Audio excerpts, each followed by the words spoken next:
ಮೊದಲನೇದಾಗಿ ಅಂದ್ರೆ ಒಂದು ಯೂನಿಫಾರ್ಮ್ ಗ್ರೋತ್ ಇರಬೇಕು, ಎಲ್ಲ ಒಂದೇ ಲೆವೆಲ್ ಇರ್ಬೇಕು. ನೀವು ಇಲ್ಲಿ ನೋಡ್ಬೋದು ಎಲ್ಲ ಆಲ್ಮೋಸ್ಟ್ ಒಂದೇ ಹೈಟ್ ಇದೆ.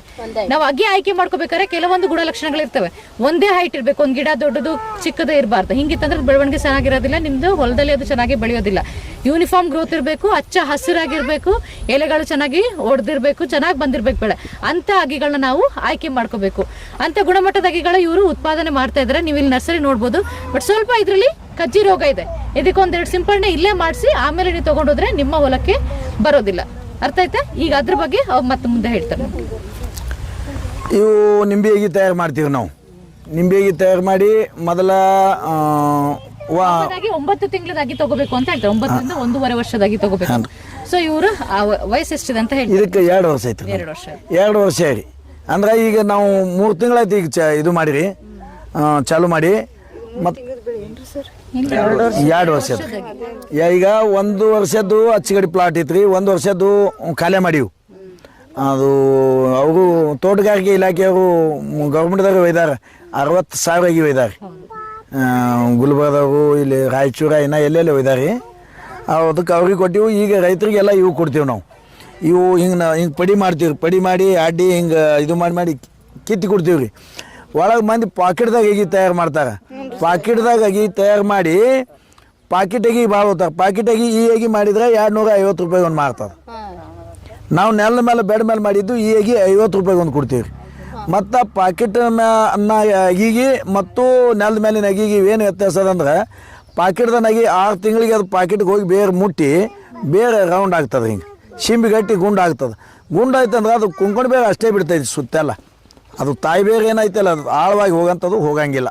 ಅದು ಗುಂಡು ಆಯಿತು ಅಂದ್ರೆ ಗಿಡ ಕಿತ್ತದ ಒಳಗೂ ನೋಡ್ರಿ ನೀವು. ಅದು ಲೊಳಿ ಬೇರೆ ಏನತ್ತೀವಲ್ಲ, ಲೊಳಿ ಬೇರೆ ಗುಂಡನೇ ಇರ್ತೈತೆ. ಅದು ಲೊಳಿ ಬೇರೆ ಯಾವಾಗ ಉದ್ದಾಗಲ್ಲ. ಅದಕ್ಕಾಗಿ ನಾವು ಹಚ್ಚು ವೇಳಾಗ ಇದು ಕಿತ್ತು ಹಚ್ಚೋದ್ರ ಪ್ಲೇಸ್ ಸ್ವಲ್ಪ ಅಗಿ ಬಾಡ್ತದೆ. ಆಮೇಲೆ 25 ದಿನಕ್ಕೆ ಒಳ್ಳಿಗೆ ಹೆಂಗೆ ಅದು ಹಿಂಗೆ ಚಿಗಿತದೆ ಎಲ್ಲ ಗಿಡ. ಅದು ಅಟ್ಟೆ ಸಹಿಸ್ಕೊಳ್ಳೋದಾಗಲ್ಲ ರೈತರಿಗೆ.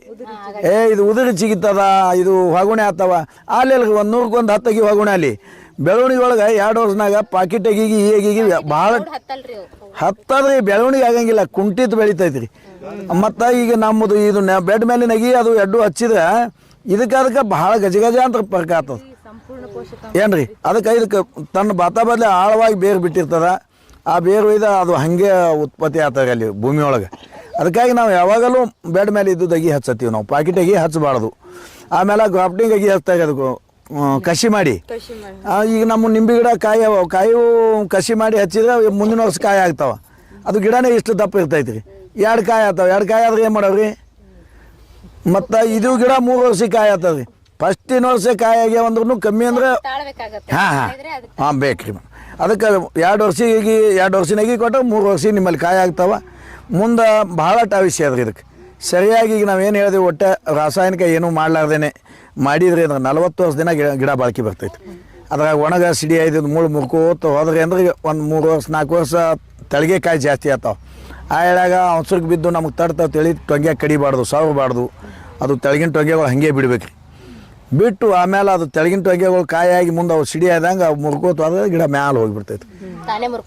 ಹಾಂ ರೀ. ನೀವು ಹಚ್ಚಿ 40 ವರ್ಷ ತನಕ ಬದುಕುವಂತ 40 ವರ್ಷ. ಬಟ್ ಏನಾಗುತ್ತೆ ಅಂತ ಹೇಳಿದ್ರೆ ಅದೇ ಅದ್ರ ಆಯುಸ್ ಅಂತ ಏನ್ ಹೇಳ್ತೀನಿ 40 ವರ್ಷ ತನ ಇರುತ್ತೆ. ಬಟ್ ರೈತರಿಗೆ 8 ವರ್ಷಕ್ಕೆ ಅಂಟು ಬರಕ್ ಸ್ಟಾರ್ಟ್ ಆಗುತ್ತೆ. ಯಾಕಂತ ಹೇಳಿದ್ರೆ ನೀರಿನ ನಿರ್ವಹಣೆ ಸರಿಯಾಗಿ ಮಾಡೋದಿಲ್ಲ.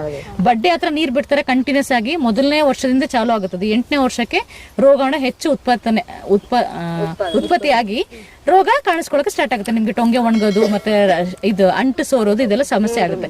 ಸೊ ಫಸ್ಟ್ ಇಂದನೇ ನೀರು ಸರಿಯಾಗಿ ನಿರ್ವಹಣೆ ಮಾಡಿದ್ರೆ ಒಂದ್ಸಲ ಲಿಂಬೆ ಹಣ್ಣು ಹಚ್ಚಿದ್ರೆ 40 ವರ್ಷ ತನಕ ನೀವು ಇಳುವರಿನ ಪಡ್ಕೋಬಹುದು. ಈಗ ನಿಂಬೆ ಗಿಡಕ್ಕೆ ಮಂದಿ ಏನ್ ಮಾಡ್ತಾರೆ, ನೀರು ಬಿಡುವಾಗ ಮಡಿ ತುಂಬಾ ನೀರು ಬಿಡ್ತಾರೆ, ಮೊಳಕಾಲ ಮಟ್ಟ ನೀರು ಕಟ್ತಾರ. ಹಂಗೆ ಕಟ್ಬಾರ್ದ್ರಿ. ಯಾವಾಗಲೂ ಗಿಡದ ಬಡ್ಡಿಯಲ್ಲಿ ಇರ್ತದ, ಅದು ಬಿಟ್ಟು ಏನು ಕೆನೋಪಿ ಬಂದಿರ್ತಲ್ರಿ, ಆ ಕೆನೋಪಿ ಇದ್ದ ಜಾಗ ಅಷ್ಟು ನೀರು ಉಣ್ಬೇಕು. ಹೊರಗಿನ ಬಾಜುನೇ ನಾವು ಏನು ಗೊಬ್ಬರ ಕೊಟ್ರು ಹೊರಗೆ ಕೊಡ್ಬೇಕ್ರಿ. ಈಗ ಕೆನೋಪಿ ಮಠ ಒಂದು ಬೋದ್ ಮಾಡಿರ್ತೀವಿ, ಮಳಿಗೆ ತೊಳೆದು ಹೋಗ್ಬಾರ್ದು ಗೊಬ್ಬರ ಅಂತೇಳಿ.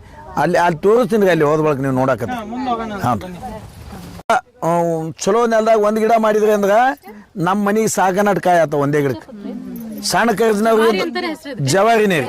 ಇದಕ್ಕೆ ಯಾವ ಬೆಂಡಿ ಹೆಸರೇ ಇಲ್ಲ. ಎಲ್ಲ ಕಾಯಿ ಹಿಂಗೆ ಬೆಳ್ಳಗೆ ಬರ್ತೈತ್ರಿ. ಅದಾವಲ್ರಿ, ಏನೇ ಬೀಜ ಕೇಳ್ರಿ ನೀವು ಜವಾರಿ ಒಳಗೆ, ನಿಮ್ಗೆ ಲಿಸ್ಟ್ ಕೊಡ್ತೀನಿ. ಈಗ ನಮ್ಮಲ್ಲಿ ಏನು ಸಿಗ್ತಾವ ಅನ್ನೋದು. ಈಗ ತಿನ್ರಿ, ಯಾರು ತಿಂತಿದ್ರೆ ಇಲ್ಲಿ ತಿನ್ರಿ ಭಯ ತಿನ್ರಿ. ತಿಂಗಳು ಗಿಡ ರೀ? ಇದು ಒಂದು 4 ತಿಂಗಳದೈತಿ. ಹಾಂ ರೀ, ನೋಡಿ ಎಷ್ಟು ಚೆನ್ನಾಗಿ ಬೆಳೆದಿದೆ ಜವಾರಿ. ಓಲ್ಡ್ ಜವಾರಿ ಬೆಂಡಿ ಇದು. ಎಲ್ಲಿ ಹುಡುಕಾಡಿದ್ರು ಸಿಗಂಗಿಲ್ಲ. ಬೆಳೆಸಿದ್ರು ಇಷ್ಟು ದೊಡ್ಡದು ಬೆಳೆಯೋದಿಲ್ಲ. ಆಮೇಲೆ ಇದ್ರದ್ದು ಇನ್ನೊಂದು ಉಪಯೋಗ ಭಾಳ ಚಲೋ ಐತ್ರಿ. ನಾವು ಆರ್ಗ್ಯಾನಿಕ್ ಬೆಲ್ಲ ಮಾಡ್ಬೇಕಂದ್ರೆ ಇದು ಸಣ್ಣಗೆ ಕಟ್ ಮಾಡಿ ಒಂದು ಮಣ್ಣು ಗಡಿಗೆ ಒಳಗೆ ನೆನೆ ಹಾಕ್ತಿವ್ರಿ. ಯಾವಾದ್ರಿ ಇದು ಬೇರೆ ಇಲ್ರಿ ಇದ್ರ ಬಡ್ಡಿ ಇದೇನ್ ದೊಡ್ಡ ದೊಡ್ಡ ಬಡ್ಡಿ ಅವಲ್ರಿ, ಇವು ಬಡ್ಡಿ ಕಟ್ ಮಾಡಿ ಜಜ್ತೀವಿ ಬೆಲ್ಲ ಮಾಡಾಗ. ಅದು ಜಜ್ಜಿ ಮಣ್ಣಿನ ಹರಬಿ ಒಳಗೆ ನೆನೆ ಹಾಕ್ತಿವ್ರಿ. ನೆನೆ ಹಾಕಿ ಅದು ಕಬ್ಬಿನ ಹಾಲಿನೊಳಗೆ ಮಳ್ಳಿ ತೆಗಿಲಕ್ಕೆ ಹಾಕ್ತಿವಿ. ಏನು ಹಾಕಿದ್ರು ಕ್ಲಿಯರ್ ಆಗಲ್ಲ, ಅಷ್ಟು ಸ್ವಚ್ಛಾಗಿ ಮಳೆ ಬರ್ತದ. ಯಾವುದು ಪೌಡ್ರ್ ಹಾಕೋದೇ ಬೇಡ್ರಿ, ಹಂಗೆ ಮಳೆ ಬರ್ತೈತಿ. ಇದು ಇವತ್ತು ನಾವು ಉಪಯೋಗ ಮಾಡ್ತೀವಿ. ಇದು ನಾವು 25 ಎಕರೆ ಕಬ್ಬು ಹಚ್ಚಿ ಒಂದು 2-3 ಕಡೆ ಬೆಲ್ಲ ಮಾಡಿಸ್ತೀವಿ. ಲೇಬರ್ ಸಮಸ್ಯೆ ಇಲ್ಲಾಂದ್ರೆ ಒಟ್ಟುನೇ ಬೆಲ್ಲ ಮಾಡಿಸ್ತೀವಿ. ನಾನು ಲೇಬರ್ ಸಮಸ್ಯೆ ಆಗೈತಿ, ಹಿಂಗಾಗಿ ಈಗ ನಮ್ಮ ಮನೆ ಪೂರ್ತಿಯಾಗಿ ಮಾಡಿಸ್ತೀವಿ. ಕ್ಲಾಸಲ್ಲಿ ಹೇಳ್ದೆ ರೈತರೇನೆ ಅವ್ರವ್ರ ತಂತ್ರಜ್ಞಾನಗಳ ಅವರ ಜಮೀನಲ್ಲಿ ಅಳವಡಿಸ್ಕೊಂಡಿರ್ತಾರೆ ಅಂತ. ಇದು ಒಂದು ತಂತ್ರಜ್ಞಾನ, ಅವ್ರು ಮಾಡ್ಕೊಂಡಿರೋಂತ ತಂತ್ರಜ್ಞಾನ. ಅದರಿಂದ ಅವರು ಬೆಲ್ಲನ ಹೇಗ್ ತಯಾರಿ ಮಾಡ್ಬೋದು ಅನ್ನೋದು ಇದನ್ನ ಹೇಳಿದ್ರು. ಸೊ ಈ ತರ ಸಾಕಷ್ಟು ರೈತರ ಹತ್ರ ಸಾಕಷ್ಟು ನಾಲೆಜ್ ಇರುತ್ತೆ. ನಾವು ಅದನ್ನ ತಗೊಂಡು ಕಲ್ತ್ಕೋಬೇಕು. ಮತ್ತೆ ನಮ್ ಜವಾಬ್ದಾರಿ ಆಗ್ಲಿ ಅಥವಾ ನೀವು ಕೃಷಿ ಸಖಿಯವ್ರ ಜವಾಬ್ದಾರಿನೂ ಅಷ್ಟೇ. ನೀವು ಅಲ್ಲಿ ಹೋದಾಗ ನಿಮಗೆ ಯಾರಾದ್ರೂ ರೈತರು ಕೇಳಿದಾಗ ಈ ಮಾಹಿತಿಗಳನ್ನ ಹೇಳಿ ಅವರ ಇಳುವರಿ ಅವರ ಲಾಭನ ಜಾಸ್ತಿ ಮಾಡಕ್ಕೆ ನೀವು ಪ್ರಯತ್ನ ಪಡ್ಬೇಕು. ಹೋಗೋಣ ಸರ್ ಮುಂದೆ. ಇದು ಬೆಂಡ್ ಮತ್ತು ನಾರ್ಮಲ್ ಮತ್ತೊಂದು ಸಿಗ್ತದೆ. ನಾರ್ಮಲ್ ಹಾಕ್ಬೋದು. ಇಲ್ಲಿ ಐತಲ್ರಿ ಅದು, ಇಲ್ಲಿ ನಿಮ್ಮಿಂದ ಐತೆ ನೋಡ್ರಿ, ನಿಮ್ಮಿಂದ ಐತೆ ನೋಡ್ರಿ. ಅದೊಂದು ಸ್ವಲ್ಪ ತೋರಿ ನೋಡಿ. 3 ತಿಂಗಳಿದು 4 ತಿಂಗಳದು ಅಗಿ ಹೇಗೈತೆ ಇದು ಜವಾರಿ? ಇದ್ರ ಜೋಡಿನೇ ಹಾಕಿದ್ರಿ ಅದು. ಯಾವೇ ಕಾಣ್ ಇದು ಕೂಡ ನೋಡ್ರಿ ಅದು ಹೆಂಗೈತಿ. ಹಾ, ಅದು ಇದು ಹಿಂಗ್ ಬೆಳೆದ ಜವಾರಿ ಅಂದ್ರೆ ಓಲ್ಡ್ ಏನು ಹಿಂದಿನ ಒಂದು ತೊಂದ್ರೆ ಅಂದ್ರೆ ನಿಮ್ಗೆ ಒಂದು ಭಾಳ ಇಲ್ಲ ತೊಡೆಯಾಗ ಅನುಕೂಲ ಆಗ್ತದ. ನಾವು ಅದಕ್ಕೆ ನಿಮ್ಗೆ ಅದ್ರ ಮಾಹಿತಿ ಹೇಳಕತ್ತೀವಿ. ಮಾತಾಡ್ರಿ ಮೇಡಮ್.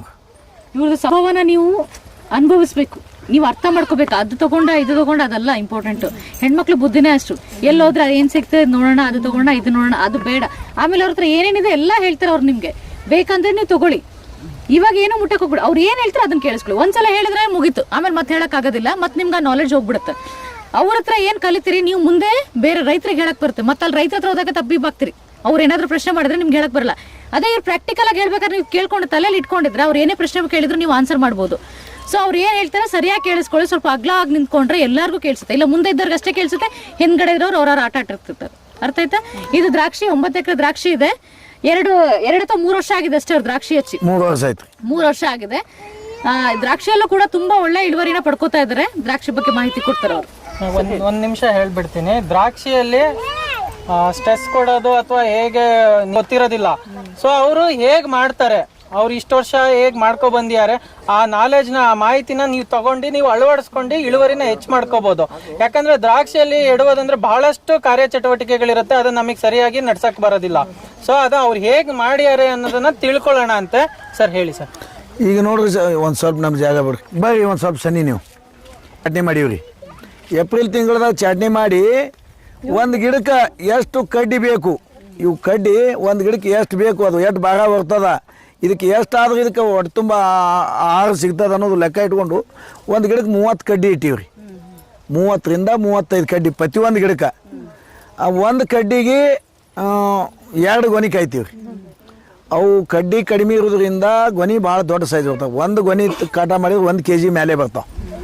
ಮತ್ತು ಇದು ಒಂದು ಗಿಡಕ್ಕೆ 35 ಕಡ್ಡಿ, ಪ್ರತಿಯೊಂದು 35 ಕಡ್ಡಿಗೆ 2 ಗೊನೆ 1 kg ಬಂದ್ರೆ 70 ಕಿಲೋ ಹಸಿ ಮಾಲ್ ಆಗ್ತದೆ. ಹಾಂ ರೀ, ಹಾಂ 70 ಕಿಲೋ ಆಗ್ತದೆ. ಅದೇ ಮಾಲ ನೀವು ಒಣ ದ್ರಾಕ್ಷಿ ಮಾಡಿದ್ರಿ ಅಂದ್ರೆ 3 ಕಿಲೋದಿಂದ 3.5 ಕಿಲೋಕ್ಕೆ 1 ಕಿಲೋ ಮನುಕ್ ಆಗ್ತದೆ. ಅದು ಆ ಕ್ವಾಲಿಟಿ ತರಬೇಕ್ರಿ ನಾವು. ಮತ್ತು ನಾವು ಎಲ್ಲರ ಸುಮ್ಮ ಹಿಂಗೆ ಜಿಎ ಮಾಡಿ ದಮ್ ಕಾಳು ಉಬ್ಬಿಸಿ ಎಲ್ಲ ಸೊಟ್ಟಾಗಿ ಮಡಿಕೆ ಬೀಳಬಾರ್ದು. ಅದು ಮನುಕ ಹೆಂಗೆ ನಮ್ಮಲ್ಲಿ ಐತಿ ಮನುಕನ್ನು ತೋರಿಸ್ತೀನಿ. ಇವತ್ತು 100 ರೂಪಾಯಿ 120 ರೂಪಾಯಿ ಹತ್ತಾರೆ ಮನುಕ್ ಎಲ್ಲರೂ. ನಮ್ಮದು 177 ರೂಪಾಯಿ ಹಿಂಗೆ ಹೋಗೋಣ ಹಿಂಗೆ ಮಾರೈತಿ ಮಾಲ್. ಟೋರೇಜ್ದಾಗೂ ಹಚ್ಚಿಲ್ಲ, ಹೋಗೋಣ ಮಾಲ್ ಮಾರಾಟ 30 ಟನ್ 177 ರೂಪಾಯಿ ಮಾರಾಟ ಆಗೈತಿ. ಏಪ್ರಿಲ್ ರೀ, ಏಪ್ರಿಲ್ ಮೊದಲೇ ಮುಂದೆ 15 ದಿವ್ಸಿಗೆ ರೀ. 15 ದಿವ್ಸಿಗೆ ನಮ್ಗೆ ಎಷ್ಟು ಕಡ್ಡಿ ಬೇಕು ಅಷ್ಟು ಇಟ್ಕೊಳ್ಳೋದ್ರಿ. ಯಾವ ಬೇಡತ್ತೀವಿ ಅವು ತೆಗೆದು ಬಿಡೋದ್ರಿ. ಗಂಟೆ ಎಷ್ಟು ಮಾಡ್ಬೇಕ್ರಿ? ಒಂದೇ ಗಂಟೆ ಸಿಂಗಲ್ ಸಬ್ಕಿನ ಅದಾರ ನೋಡ್ರಿ. ಇಲ್ಲಿಂದ್ರಿ ಇಲ್ಲಿಂದ ಇಲ್ಲಿ ಕಟ್ ಮಾಡಿವ್ರಿ. ಇಲ್ಲಿ ಕೇಳ್ರಿ ಮೇಡಮ್ ಮೊದಲು ಇದು ಕೇಳ್ರಿ. ಕಾಕರ್ ಇದು ನೀವೇ ತಯಾರು ಮಾಡಿದ್ದ? ಇದು ಮಾವಿನ ಗಿಡ ನೋಡ್ರಿ ಮೇಡಮ್, ನಮ್ಮಲ್ಲಿ 45 ಜಾತಿಯು ಜವಾರಿ ಮಾವಿನ ಗಿಡ ಅದಾವೆ. 45 ಜಾತಿಯು ಜವಾರಿ ಮಾವಿನ ಗಿಡ ಅವ. 45 ಜಾತಿಯೂ ನಾವು ಅಗಿ ಮಾಡೀವಿ. ಭಾಳಷ್ಟು ರೈತರು ಈಗೇನು ಮಾವಿನಕಾಯಿ ಸೀಸನ್ದಾಗ 8 ಮಂದಿ ರೈತರು ಬರ್ತಾರೆ, ಅವ್ರಿಗೆಲ್ಲ ಮಾವಿನಕಾಯಿ ತಿಲಾಕೆ ಕೊಡ್ತೀವಿ ನಾವು. ಮಾವಿನಕಾಯಿ ನೀವು ಎಷ್ಟು ರೊಕ್ಕ ಕೇಳಿದ್ರು ನಿಮ್ಗೆ ಮಾವಿನಕಾಯಿ ಕೊಡಲ್ಲ. ಯಾಕಂದ್ರೆ ನಮ್ಮ ಮಾವಿನಕಾಯಿ ಒಂದು 100 ರೂಪಾಯಿಗೆ ಒಂದು ಮಾರ್ತೈತ್ರಿ. ನೀವು 100 ರೂಪಾಯಿಗೆ ಒಂದು ಮಾವಿನಕಾಯಿ ಇದ್ರೆ ನಮ್ಗೆ ಅದು ಅಗಿ ಮಾಡೋಕ್ಕಾಗಲ್ಲ. ಅದಕ್ಕೆ ನಾವು ಇದು ಒಂದು ಕಾಯಿ ನಿಮ್ಗೆ ತಿಂದಿದ್ದೇವೆ ಅಂದ್ರೆ ನಾವು ಅಗಿ ಹೊಲ್ದಾಗ ಹೋಗಿ ಮಾವಿನಕಾಯಿ ತಿಂದಿನೇತೀರಿ. ಆಮೇಲೆ ನೀವು ಕೊಟ್ಟಿದ್ದ ಮಾವಿನಕಾಯಿ ನೀವು ಗುಡ್ಲಿ ಅಲ್ಲಿ ಹೋಗಿದ್ರಿ ಅಂದ್ರೆ ಅದು ನಾವು ನಾಟಿ ಮಾಡಿದ್ರಾಗಿಟ್ರೆ 200 ರೂಪಾಯಿ ಬರ್ತೈತಿ. ಒಂದ್ ಅಗಿಗೆ 200 ರೂಪಾಯಿ ರೀ. ನೀವು ತಿಂದದ್ದು ಪುಣ್ಯ, ನೀವು ಹರ್ಗಿ ಕೊಟ್ಟದ್ದು ಹತ್ತದ ನಮ್ಗೆ ಮ್ಯಾಲೆ ನಮ್ಗೆ ಅಗಿನೂ ರೊಕ್ಕನೂ ಬರ್ತೈತಿ. ಅದ್ರ ಸಲುವಾಗಿ ಒಟ್ಟು ಮಾರಾಟ ಮಾಡಂಗಿಲ್ಲ. ಈಗ ಇದ್ರೊಳಗೆ 45 ಜಾತಿ ಮಾವಿನಕಾಯಿ ಅವ್ರಿ. ಈಗ ನಾವು ಅಗಿ ಕೊಂಡು ತಗೋತೀವಿ ಅಂದ್ರೆ ನೀವು ಕೊಡ್ತೀರ? ಕೊಡ್ತೇವ್ರಿ. 200 ರೂಪಾಯಿ ಒಂದು ಮಾವಿನಾಗಿ ನೀವು ಯಾವ ಜಾತಿ ಬೇಕತ್ತೀರಿ, 12 ತಿಂಗಳು ಆಗೋದು ಬೇಕತ್ತೀರೋ, ಏನೋ ವರ್ಷಿಗೆ 2 ಸಲ ಆಗೋದು ಬೇಕತ್ತೀರೋ, ವರ್ಷಿಗೆ ಒಂದು ಸಾರಿ ಶಿಕಾರಿ ಒಳಗೆ ಬೆಲ್ಲ ಸಕ್ರೆ ಏನು ಹಾಕ್ಲಾರ್ದೆ ಮಾಡುವಂಥದ್ದು ಅದಾವ. ಆಟ ಹುಚ್ಚಿದಾವ ಅದಾವ್ರಿ. ನೀವು ಏನಾಗ ಹಂಗೆಲ್ಲನೇ ನೋಡ್ಬೇಕು ಅಂದ್ರೆ ನಮ್ಗೆ ಮೇ ತಿಂಗಳದಾಗ ಬಂದು ಸಿಗ್ತಾವ ನೋಡ್ರಿ. ಎಲ್ಲ ಮಾವಿನಕಾಯಿ ಇರ್ತಾವ. ಹಾಂ, ಮತ್ತು ಒಮ್ಮೆ ಗಿಡದ ಕಾಯಿನೂ ಇಳಿಸಂಗಿಲ್ಲ ನಾವು. ಯಾವ್ಯಾವ ಹಣ್ಣು ಬರ್ತಾವ ಅಟ್ಟಿಟ್ಟು ಇಳಿಸ್ಕೊಂಡು ನೆಲ್ ಹುಲ್ಲಾಗ ಹಾಕಿಡ್ತೀವಿ. ಯಾರು ಬರ್ತಾರೆ ಬುಟ್ಟೆ ತುಂಬಿ ಅಲ್ಲಿ ಕಟ್ಟಿ ಮೇಲೆ ಚಾ ಮಾಡಲ್ಲ, ಏನು ನಾಷ್ಟ ಮಾಡಲ್ಲ. ಒಟ್ಟು ಬಂದಾಗ ಮಾವಿನಕಾಯಿ ತಿನ್ನಿಸ್ತೀವಿ. ಮಾವಿನಕಾಯಿ ಸೀಸನ್ ಮುಗಿದ್ಮೇಲೆ ಇಲ್ರಿ, ಅದು ತೊಂದು ಬಡ್ಡ ಚೀಲ ಹಾಸಿ ತೆಳಗ್ ಗಾಡಿ ಹಾಕಿ ಅದ್ರ ಮೇಲೆ ಇನ್ನೊಂದು ಚೀಲ ಹಾಕಿ ದಿನ 3-4 ದಿನ ಬಿಸಿ ನೀರು ಹೊಡಿತೇವೆ. ಒಂದು ಗುಡ್ಲಿ ಇದು ಅಲ್ಲ ಹುಸಿ ಹಾಲಾದ್ರೆ ಸಿಗ್ತಾವ. ಏನಿಲ್ಲ, ಒಣಗಿಸ್ಬಾರ್ದು, ತಿಂದ ರೂಪ್ಲೇನೆ ಹಾಕಿ. ಆಮೇಲೆ ಈಗ ವರ್ಷಿಗೆ 2 ಸರಿ ಆಗ್ತಾವಲ್ರಿ ಮಾವಿನ ಹಣ್ಣ, ಅದಾವ್ರಿ. ಅದಕ್ಕೇನ್ ಹೆಸರದೇನ್ರಿ ಗಿಡಕ್ಕ? ಐತ್ರಿ, ಮಗಿಮಾವ ಅಂತೇಳಿ ಐತ್ರಿ ನಮ್ಮಲ್ಲಿ. ಒಂದು ವರ್ಷ ಎಷ್ಟು ದೊಡ್ಡ ಕಾಯಿ ಆತಾಗ. ಒಂದು ಕಾಯಿ ಯಾರಿಗೆ ತಿನ್ನೋದಾಗಲ್ಲ. ನಾವು ಎಂದೂ ತಿಂದೇ ಇಲ್ಲ ಒಂದು ಕಾಯಿ. 3 ಮಂದಿ 4 ಮಂದಿ 3 ಮಂದಿ 4 ಮಂದಿ ಕುಡಿತಿರ್ತೀವ್ರಿ. ಅವು ಯಾವ ಬೇಸಿಗೆ ಒಂದ್ ಟೈಮ್ ಆಗ್ತಾವ್ರಿ, ಮುಂದೆ ದೀಪಾವಳಿಗೆ ಒಂದು ಟೈಮ್. ಈಗ ಇನ್ನೊಂದು 15 ದಿನದಾಗ ಹೋಗ್ಬಿಡ್ತಾವ ಬರ್ತಾವ್ರಿ. ಬಾಯ್ ಆ ಗಿಡಕ್ಕ ರೊಕ್ಕ ಸೋಸ್ಕೊಂಡ್ ಹಾನ್ರಿ. ಇದು ಬಂದು ಇದು ಆದಾಗ ಔಷಧಿ. ಹಾಂ, ಅವ ಡಾಕ್ಟರ್ ಬರ್ಲಿಲ್ಲ ನಮ್ಮ ದುಂಡಪ್ಪ ಫೋನ್ ಎಲ್ಲಿ ಹಿಂಗ 1 ಕಿಲೋಮೀಟರ್ ಮ್ಯಾಲ ಹಿಂಗ್ರಿ. ಇದ್ರ ಹೆಸರ ದಿಲ್ಕಾ ರಾಜ ಏನ್ರಿ.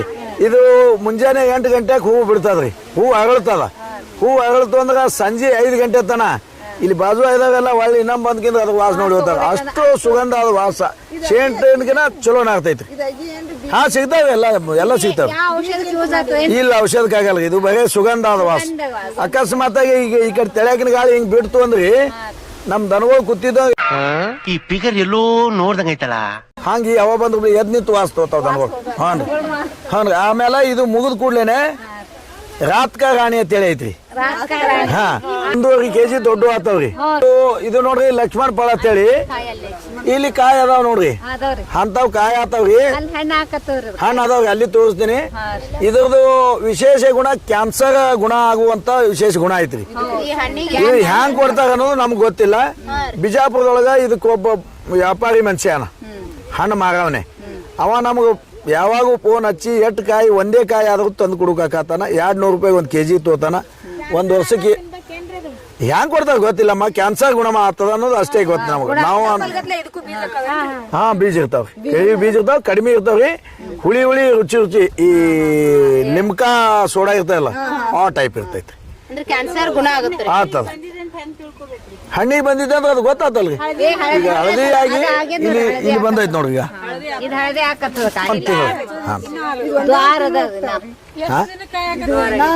ಗಿಡ ಹಚ್ಚಿದ 2 ವರ್ಷಕ್ಕೆ ಕಾಯಿ ಆತಾವ್ರಿ. ಹಾನ್ರಿ, 12 ತಿಂಗಳು ಕಾಯಿ ಆತಾವ್ರಿ, ಸಿಗ್ತಾವ್ರಿ. ಆಮೇಲೆ ಏನಾಗೈತ್ರಿ ಇದಕ್ಕ ಈ ಸಾರಿ ಭಾಳ ಮುಂಗಾರಿ ಮಳೆ ಒಳಗ ಹುಂಡ ಗಾಳಿ ಬಿಟ್ಟು ಗಾರ್ ಬಿದ್ದೈತ್ರಿ. ಗಾರ್ ಬಿದ್ದು ಎಲ್ಲ ಗಿಡ ಬಡ್ದು ಎಲ್ಲಿ ಸುಲ್ದು ಹಿಂಗಾಗಿ ಗಿಡ ರಪ್ಪಾಗೈತಿ. ಕಾಯಿನ ಸಣ್ಣ ಹೋದವ್ರಿ. ಈಗ ದೊಡ್ಡ 1 kg 1.5 kg ದೊಡ್ಡ ಕಾಯಿ ಆತಾವ. ರಾಮ್ಫಲ ಐತ್ರಿ. ರಾಮ್ಫಲ ಬೇರೆ, ಸೀತಾಫಲ ಬೇರೆ. ಹೆಸರಲ್ರಿ ಇದಕ್ಕ ರಾತ್ಕ ರಾಣಿ ಅಂತಾರಿ. ಸಂಜೆ 8 ಗಂಟೆಗೆ ಅರಳ್ತದ. ನಸ್ಕಿನ 5 ಗಂಟೆ ತನ ಇಡೀ ನಮ್ಮ ಹೊಲನೇ ಸೇಂಟ್ ಹೊಡ್ದಂಗ ನಾರ್ತೈತಿ. ಈ ಕಡೆ ಗಾಳಿ ಬಿಟ್ಟರೆ ಕುತ್ತಿದ್ದ ದನಗಳು ಎದ್ ನಿಂತು ವಾಸ ನೋಡ್ತಾವ.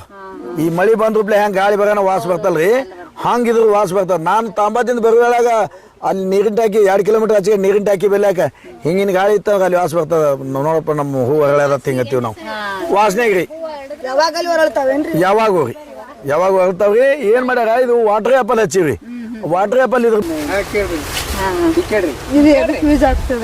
ಇದು ಈಗ ನಾವು ಯಾವಾಗ ಜಳಕ ಮಾಡೋ ಹೊಸ ಬಟ್ಟೆ ಹಾಕೊಂಡ್ಕಿಂತ ಸೆಂಟ್ ಹೊಡ್ಕೊಂಡು ಹೋಗ್ತೀವಲ್ರಿ, ಹಂಗೆ ನಮ್ಮ ಹೊಲ್ದಾಗ ಯಾರು ತಿರ್ಗಾಡವ್ರು ಇಲ್ಲೇನು ವಾಸ ಬತ್ತು ಅನ್ಬೇಕು. ಹಂಗೆ ಇದೊಂದು ಮಾಡ್ಬೋದಲ್ರಿ, ಮಾಡ್ಬೋದ್ರಿ. ಸೆಂಟ್ ತಗ ಇದು ರಾತ್ರಿ 8ರಿಂದ ನಸ್ಕಿನ 5 ಗಂಟೆ ತನಕ ಇದು ಹೊರಳ್ತೈತಿ. ಇಡೀ ಹೊಲ ಎಲ್ಲ ಯಾವ ಮೂಲ್ಯಾಗ ನಿಂತ್ರು ವಾಸ ಬರ್ತೈತಿ. ಸೇಂಟಿ ಯೂಸ್ ಮಾಡ್ಬೋದ್ರಿ. ಹಾ ಮಾಡ್ಬೋದು. ಆಮೇಲೆ ಅದು ಹಗಲ ತರತದ, ಇದು ರಾತ್ರಿ